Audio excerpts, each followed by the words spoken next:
नमस्कार, मैं हूं हनुमान गोयल और आप देख रहे हैं राज 24। जो नई सरकार बनी है राजस्थान के अंदर, नए मुख्यमंत्री का चयन किया है यहाँ की जनता ने। और आज एक विशेष दिन भी है कि जितने भी विधायक थे आज शपथ ले रहे हैं विधानसभा के अंदर। उसके बाद में वो मंत्रिमंडल का भी घोषणा होने वाली है कुछ दिन में। इन बच्चों से हम जानेंगे कि नई सरकार से हमें क्या चाहिए, नई सरकार से हमें क्या उम्मीदें हैं, क्योंकि नौजवान बच्चे हैं, पढ़ रहे हैं और इनसे हम जानेंगे। सबसे पहले कौन बताएगा कि राजस्थान में जो नई सरकार बन रही है उनमें क्या चाहिए, आप लोगों को क्या उम्मीदें हैं उनसे? क्या नाम बेटा आपका? Sir my name is Mohini. गांव कौन सा है आपका? नीमराणा। नीमराणा से हैं आप। आपको पता है राजस्थान के मुख्यमंत्री कौन है? अभी भजनलाल शर्मा जी, भजनलाल शर्मा जी हैं, नए मुख्यमंत्री हैं। क्या उम्मीदें हैं आपको कि भजनलाल शर्मा जो नई सरकार बनाएंगे प्रदेश में क्या चीज़ नहीं देने वाले हैं वो? फर्स्ट ऑफ ऑल तो लास्ट ईयर से जो पेपर लीक हो रहे हैं ये जो है वो स्टूडेंट को काफ़ी लॉस में डालता है, तो पेपर लीक नहीं होने चाहिए, ऐसी उम्मीदें हैं हमें उनसे। बहुत बढ़िया। अगला सवाल हमारा ये रहेगा कि क्या राजस्थान के अंदर रोजगार के अवसर कितने होने चाहिए कि बच्चे पढ़ाई लिखाई करने के बाद में उनको रोजगार मिले? कौन बताएगा ये? क्या नाम है आपका? रेचल। कहाँ से आप? सोडावास। सोडावास से हैं। राजस्थान में नई सरकार बनी है, भाजपा की सरकार बनी है। आप पढ़ाई करते हो, माँ बाप की इच्छा होती है कि बच्चे पढ़ कर के नौकरी पेशा करें, उनको अच्छा मुकाम हासिल हो, लेकिन डिग्रियां मिलने के बाद में भी बेरोजगारी बनी रहती है। क्या चाहते हैं आप नई सरकार से कि उनको किस तरह के रोजगार अवसर मिले? मैं न्यू सरकार से ये चाहती हूँ कि जो बच्चे डिग्री गेन कर रहे हैं पर उनको कोई अपॉर्चुनिटी नहीं मिल पा रही है कुछ भी बनने की या फिर कोई भी जॉब वगैरह की, तो मैं न्यू सरकार से ये चाहती हूँ कि उनको भी अपॉर्चुनिटी मिले और वो भी अपने परिवार के लिए कुछ करने के लिए चाहते हैं तो वो पूरा कर पाएँ। और मैं ये सब चाहती हूँ न्यू सरकार से, ये सब अपॉर्चुनिटी जो भी करना चाहते हैं बच्चा और जिसके अंदर ये एबिलिटी है वो कर पाएँ और उनको ये मौका मिले। बहुत बढ़िया। इन्होंने कहा कि रोज़गार के अवसर मिलने चाहिए, लेकिन इसके अलावा स्वरोज़गार के भी बहुत से अवसर होते हैं कि पढ़ाई करने के बाद में सरकार पूरी नौकरी नहीं दे पाती, तो स्वरोज़गार के भी अवसर हमें मिल सकते हैं। बहुत बड़ी समस्या आती है कि जब हम पढ़ाई करने के लिए आते हैं दूर दूर से, जैसे अभी बच्ची सोडावास से बता रही थी कि मैं सोडावास से आती हूँ, उससे पहले बच्ची नीमराणा से बता रही थी। स्कूल साधन संसाधन देती है, बसें आती हैं, लेकिन बहुत से बच्चे अपने व्हीकल से आते हैं, दुपहिया वाहन से आते हैं। रास्ते में वो किस परिस्थिति से गुजरते हैं वो भी सुरक्षा होनी चाहिए बच्चियों को खास तौर से। क्या नाम है आपका? सर मोनिका। कहाँ से आप? सर बलडोद। तो नई सरकार से क्या उम्मीदें हैं आपको? सर पहले तो ये कि हमको है ना जगह जगह पर मतलब जो वुमेन फोर्सेस होते हैं वो होनी चाहिए जी। और सेफ गार्ड्स भी होने चाहिए हर जगह पर, स्कूल के आसपास, और मतलब जो मेन जगह होती हैं जो चौराहे वगैरह होते हैं वहाँ भी होनी चाहिए पुलिस फोर्सेस। धन्यवाद। तो इन्होंने कहा कि खास तौर से इनका फोकस ये था कि सुरक्षा की दृष्टि से हम अपने आप को सेफ महसूस कर सके, ऐसा वातावरण राजस्थान में आने वाली सरकार उपलब्ध कराए। रोज़गार की बात हो चुकी, बच्चों ने बहुत ही अच्छे सटीक सवाल जो थे उनके उन्होंने जवाब दिए। बेटा कोई आप आइए। क्या नाम है आपका? मानस। कहाँ से आप? बहरोड से। बहरोड से हैं। बहरोड के लोग राजनीति में बहुत अग्रणी रहते हैं। अगर आपको कभी चुनाव लड़ने का मौका मिले तो आप चुनाव लड़ेंगे? जी सर, हम चुनाव मौका मिलेगा तो लड़ेंगे और समाज के लिए कुछ करेंगे नया। क्या प्राथमिकता रहेगी आपकी? मान लीजिए आपको टिकट मिल गया, विधायक बन गए, तो पहली प्राथमिकता क्या रहेगी आपकी? पहली प्राथमिकता रहेगी कि समाज को सुधारे जी, और जो अन्याय हो रहे हैं वो बंद हो, ऐसे अनेक। बहुत बढ़िया। इन्होंने कहा कि अगर मुझे अवसर मिला तो मैं निश्चित रूप से चुनाव लड़ूंगा, क्योंकि राजनीति इतनी गंदी नहीं है। हमारा समाज के अंदर जिस तरह से एक युवा की सोच थी कि मैं समाज को सुधारना चाहता हूं, मुझे अवसर मिला तो मैं निश्चित रूप से चुनाव लड़ूंगा। बेटा आप खड़े हुए हैं, आप आएँ।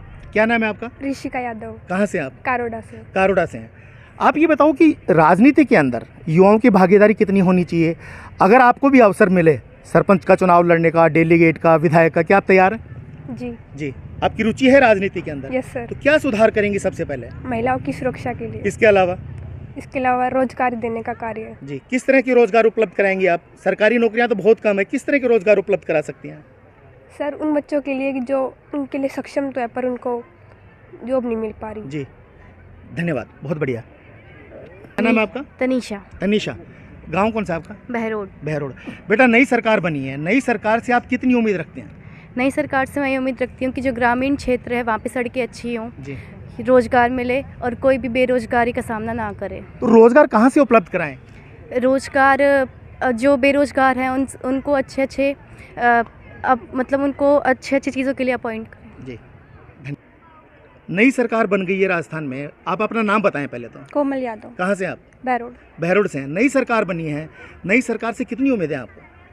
सर बहुत सी उम्मीदें हैं, जैसे ग्रामीण एरिया में जहाँ पे सड़कें ख़राब हैं, सबसे मेन गर्ल सेफ्टी। लड़कियाँ घर से बाहर निकलने के लिए बहुत हेजिटेट हो रही हैं, उनको घर से बाहर निकलते हुए सेफ प्राउड फील नहीं हो रहा है और पेरेंट्स भी उनको बाहर नहीं भेजने के लिए तैयार हैं। तो सबसे पहले तो गर्ल सेफ्टी की ओर ज़्यादा ध्यान देना चाहिए। सेकंड ऑफ ऑल रोड वगैरह सही करवानी चाहिए। और लड़कियों की जो पढ़ाई है, जैसे कुछ लड़कियाँ रूरल एरिया से हैं तो वो बाहर जाके नहीं पढ़ सकती हैं, तो इसलिए पेरेंट्स को भी थोड़ा करना चाहिए कि लड़कियों को बाहर जाके पढ़ाया जाए। बहुत बढ़िया, बच्ची ने बहुत बढ़िया बात की कि सुरक्षा, लड़कियों की सुरक्षा बहुत ज़्यादा ज़रूरी है। उनके माँ बाप भी टेंशन में रहते हैं कि उनकी बच्ची सुरक्षित घर पे पहुंचेगी या नहीं पहुंचेगी, क्योंकि ग्रामीण क्षेत्र है। इन्होंने एक बात और कही कि ग्रामीण क्षेत्र है इसलिए यहाँ पे बिजली की व्यवस्था भी होनी चाहिए। आइए बेटा, क्या नाम है आपका? सर माई सेल्फ कशिश शर्मा, गाँव कौन सा है आपका? कायसा। कायसा, आप कायसा से हैं। नई सरकार से आपको कितनी उम्मीदें हैं और क्या प्राथमिकता है कि आप सरकार से ये चाहते हैं कि सबसे पहला काम ये हो?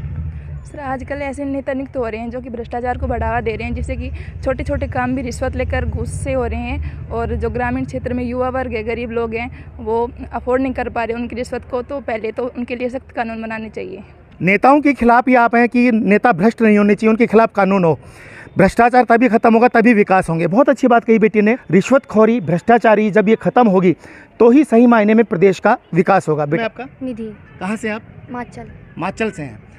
आप ये बताइए कि नई सरकार आज बन रही है, नए विधायक आज शपथ ले रहे हैं, सरकार बन चुकी है और 5 प्रदेश के अंदर नए विधानसभा चुनाव हुए थे। राजस्थान में मुख्यमंत्री भी बन गए, 2 उप मुख्यमंत्री बने हैं। क्या चाहते हैं कि प्रदेश के अंदर सबसे पहला काम ये होना चाहिए, शिक्षा की दृष्टि से, चिकित्सा की दृष्टि से, किसी भी क्षेत्र में?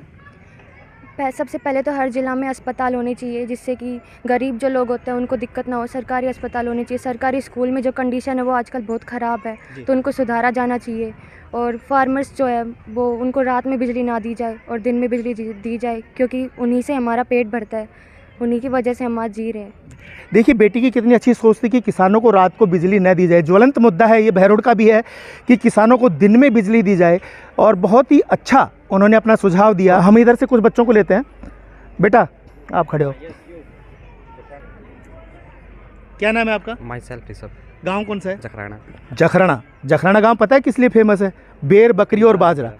तो आप बताएं कि नई सरकार जो बनी है, नए विधायक बने हैं बहरोड के अंदर, खास तौर से आपके गांव के, मान लिए कि किस तरह का विकास होना चाहिए आपके गांव के अंदर? गांव में पानी की सुविधा होनी चाहिए, सड़क की सुविधा होनी चाहिए, और खासकर जो लोग होते हैं जो टेंडर लेते हैं उन पर निगरानी रखनी चाहिए। क्योंकि हमारी फिलहाल यहाँ पे पानी की सप्लाई के लिए एक टेंडर निकाला था, वहाँ पे जो टेंडर निकाला था उस लोगों ने रोड तो फोड़ दिया, पर यहाँ पर उसकी तरह रिपेयरिंग नहीं की, इसलिए इस पर बात पर अच्छी तरह नजर नहीं रखी गई।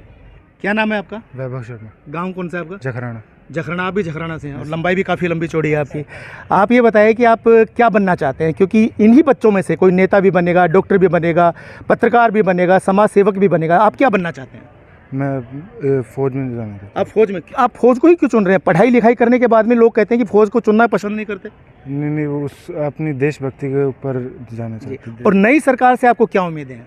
हमें उम्मीद है कि वो अधिक से अधिक विकास करे, भ्रष्टाचार कम करे और अपन सबको जल की सुविधा दे, बिजली की सुविधा दे। बच्चे का कहना था कि नई सरकार से उनको ये उम्मीद है कि बिजली, पानी, सड़क, जो मूलभूत सुविधाएं हैं वो प्रदेश के अंदर मिलनी चाहिए। खासतौर से उन्होंने कहा कि मैं फ़ौज के अंदर जाना चाहता हूँ, देश सेवा करना चाहता हूँ, देशभक्ति का इनके अंदर जज्बा है।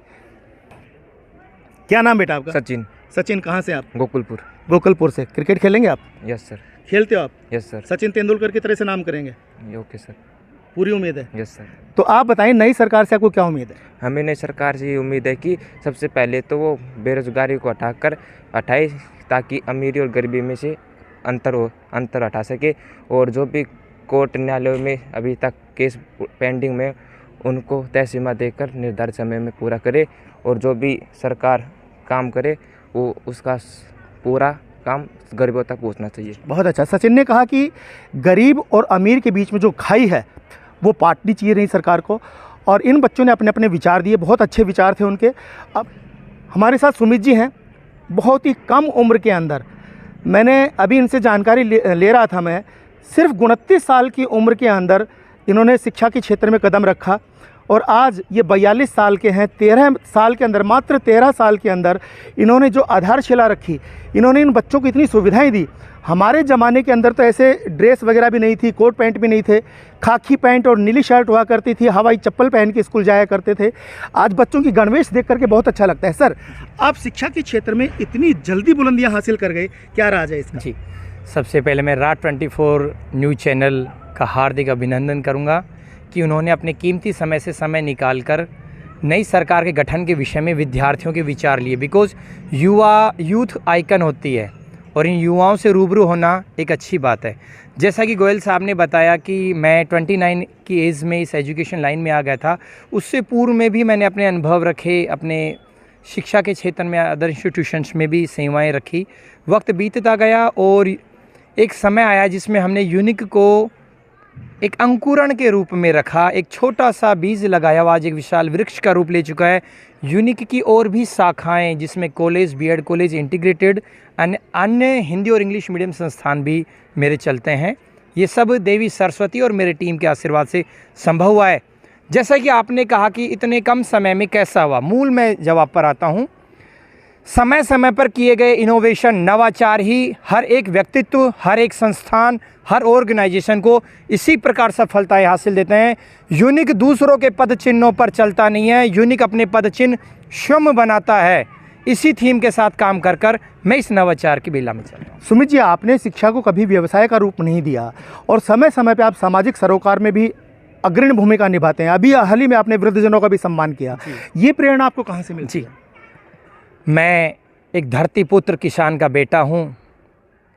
एक सामान्य किसान परिवार में किस प्रकार अभाव का जीवन जिया जाता है, ये एक किसान व्यक्ति ही बता सकता है। जैसा कि अभी मैंने ग्रैंड पेरेंट्स डे सेलिब्रेशन किया, सभी स्कूल्स बच्चों के मम्मी पापा को बुलाने तक सीमित रहती हैं, लेकिन उनका बुजुर्ग माता पिता जो पढ़ा लिखा और अनपढ़ दोनों की श्रेणी में आता है, उनको बुलाकर एक सम्मान, उनकी पुष्प वर्षा, उनको तिलक और साफा पहनाकर उनका भी सम्मान करना मेरा मूल दायित्व था। सामाजिक सरोकार की भूमिका में यूनिक स्कूल हर वर्ष 1000 से अधिक वृक्ष बनने वाले पौधे अपने नन्हे मुन्ने विद्यार्थियों को बांटता है, ताकि इनमें भी प्रकृति के प्रति प्रेम पनपे, प्रकृति से इनका जुड़ाव हो। समय समय पर शहीदी स्मारक स्थलों की सफाई करना। जितना भी वीर जवान सीमा पर शहीद हो रहा है वो मेरा अपना है। बेशक उससे मेरा कोई खून का रिश्ता नहीं है, लेकिन वो हमें अमन और चैन देने के लिए उसने अपना जीवन और प्राण न्योछावर किए हैं, तो भला ऐसे मूर्त को हम कैसे बोल सकते हैं। सुमित जी, अभी आपने कहा कि आपने वृद्धजनों का यहाँ पे सम्मान किया, लेकिन आज की युवा पढ़ी लिखी पीढ़ी जो बहुत बड़े मुकाम पे पहुँच जाती हैं, अफसर बन जाते हैं, विदेशों में नौकरी करते हैं, वो अपने माँ बाप को वृद्धाश्रम में छोड़ देते हैं। कितना उचित मानते हैं कि वृद्धाश्रम हमारे हिंदुस्तान जैसे देश के अंदर बन रहे हैं और वो पढ़े लिखे लोग, बड़े बड़े मुकाम पे बैठे लोग अपने माँ बाप को वृद्धाश्रम में छोड़ देते हैं, क्या मानते हैं आप? यदि किसी उच्च ओहदे का अधिकारी, अच्छे पद पर आसीन व्यक्ति का पिता, यह तो बात ही बहुत बड़ी हो गई। एक सामान्य अनपढ़ व्यक्ति भी यदि ऐसा करता है तो वो भारतीय संस्कृति, भारतीय मूल के बिल्कुल विपरीत है। लानत है उस व्यक्ति पर जिसको उसके माँ बाप ने अपने मेहनत कस की कमाई के साथ पढ़ा लिखा कर उस मुकाम तक पहुँचाया और फिर उसका माँ बाप वृद्धाश्रम में रह रहा है। लानत है उस व्यक्तित्व पर। मैं भारतीय संस्कृति में बढ़ रहे पाश्चात्यकरण का धुर विरोधी हूँ, धुर विरोधी हूँ उन सभी पाश्चात्य नैतिक मूल्यों का। और रहा सवाल कि हमारे भारत जैसे देश में जहाँ हर जननी एक माँ है, हर एक युवा संबल भाई है, एक बुजुर्ग पिता के दायित्व रखता है, ऐसे देश में वृद्धाश्रम होना हमारे नैतिक मूल्यों के विपरीत है। धन्यवाद साहब। तो ये था आज हमारा कार्यक्रम यूनिक संस्था के अंदर। यहाँ के विद्यार्थियों ने बेबाक तरीके से अपने विचार रखे। देखते रहें राज 24।